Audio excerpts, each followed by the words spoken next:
Gol sematawayang Andrew Jung membawa Persib Bandung meraih kemenangan 1-0 atas Dewa United pada pertandingan ke-13 BRI Super League di Stadion Gelora Bandung Lautan Api Bandung Jumat malam.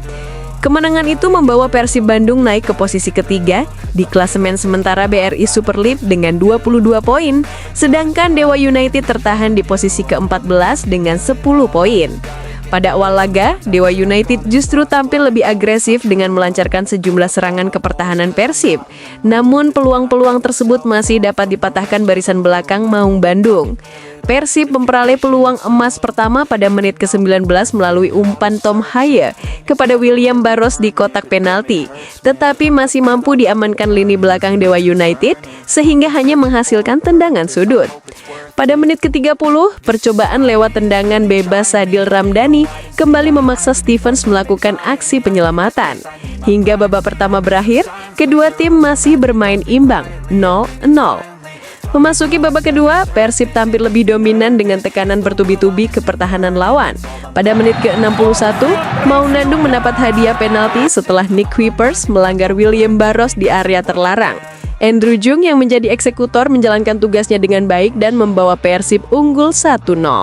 Tertinggal 1 gol, Dewa United meningkatkan intensitas serangan.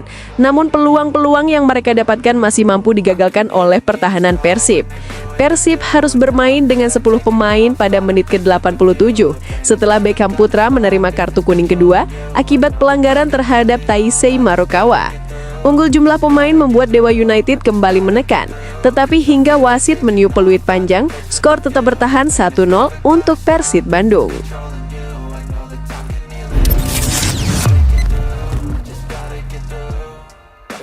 Heboh keputusan aneh wasit di laga Persija versus Persik Kediri seperti memaksa Persik Kediri harus bermain dengan 10 pemain. Ong Kim Swee sebut ini sangat memalukan. Pada laga Persija melawan Persik Kediri, wasit Ginanjar Latif menuai banyak sorotan karena keputusannya dianggap banyak merugikan tim Persik Kediri. Kejadian pertama terjadi ketika Rizky Ridho kedapatan menyikut pemain Persik Kediri, namun uniknya wasit hanya memberikan kartu kuning saja dan tidak ada review VAR pada kejadian tersebut.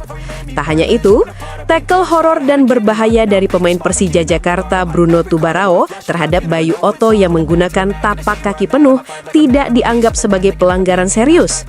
Bahkan sang pemain terbebas dari hukuman kartu, padahal jelas tackle tersebut sangat membahayakan. Uniknya, wasit justru memberikan kartu merah kepada pemain Persik Kediri yang melakukan pelanggaran yang tidak begitu parah. Sanksi kartu kuning kedua atau kartu merah tersebut seakan memaksa agar Persik Kediri bermain dengan 10 pemain. Pelatih Persik Kediri, Ong Kim Swee, meluapkan kekesalannya terhadap kepemimpinan wasit dalam laga kontra Persija Jakarta. Kekalahan ini memicu kritik tajam dari pelatih asal Malaysia tersebut mengenai keputusan wasit yang dinilai merugikan timnya. Pertandingan yang digelar di Stadion Manahan Kamis 20/11/2025 berlangsung sengit sejak menit awal. Persik Kediri sempat unggul lebih dulu melalui gol tendangan bebas Ezra Walian di babak pertama, sebelum tuan rumah Persija Jakarta membalikan keadaan di paruh kedua.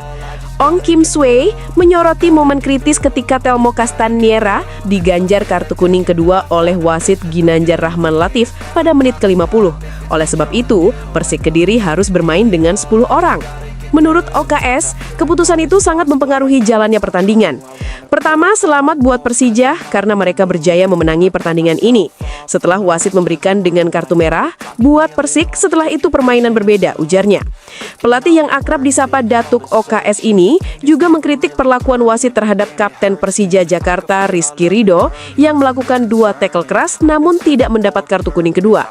Seakan menegaskan bahwa pemain tersebut adalah pemain yang diperlakukan spesial. Saya percaya keputusan-keputusan yang dilakukan pegawai pertandingan amat mengecewakan. Bagi saya, ini situasi yang memalukan, di mana banyak insiden di sini. Perkara yang sama berlaku pada Kapten Persija Ridho yang melakukan 2 tackle kesalahan namun dilepaskan dari hukuman.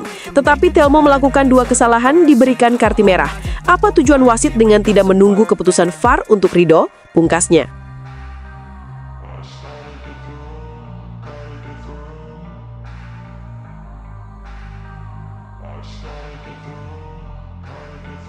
I can hear the demons call when they Penyakit misterius bek Persib asal Italia akhirnya terungkap. Bojan Hodak beri penjelasan. Bek Persib Bandung, Federico Barba, masih menjalani pengobatan di Italia. Barba sebelumnya sempat sakit dan absen saat Persib bertanding melawan Selangor FC. Namun belum ada penjelasan terkait kondisi terbaru sang pemain dan dikabarkan sudah berada di kampung halaman. Tentunya ini jadi kabar kurang baik karena Maung Bandung sedang berjuang di Super League 2025-2026 dan SEL 2 2025-2026. Butuh tim terbaik untuk bisa berjuang keras mendapatkan hasil maksimal pada dua ajang tersebut. Pelatih Persib, Bojan Hodak, menjelaskan bahwa Federico Barba mengalami demam berdarah. Ini yang membuat sang pemain harus mendapatkan perawatan lanjutan di Italia.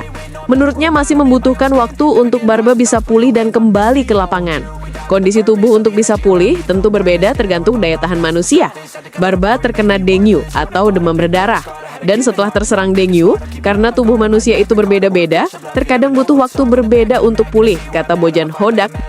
Selama berada di Bandung, pemain berpaspor Italia tersebut juga sudah mendapatkan perawatan. Namun hal tersebut dirasa kurang maksimal dan dia memilih untuk pulang ke kampung halaman agar lebih dekat dengan keluarga. Tentunya Barba akan segera kembali setelah sembuh dan siap bermain untuk Maung Bandung. Dia sudah mendapat beberapa hari libur dan karena tidak berlatih, dia pulang ke Eropa.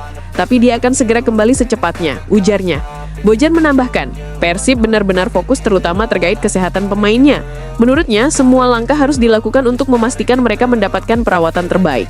Untuk kasus Barba, pihak manajemen bahkan memberikan izin agar dia bisa segera pulih dan dirawat di Italia.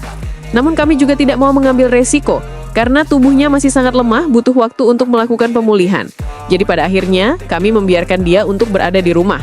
Dan dia akan kembali dalam kondisi yang lebih baik, kata Bojan.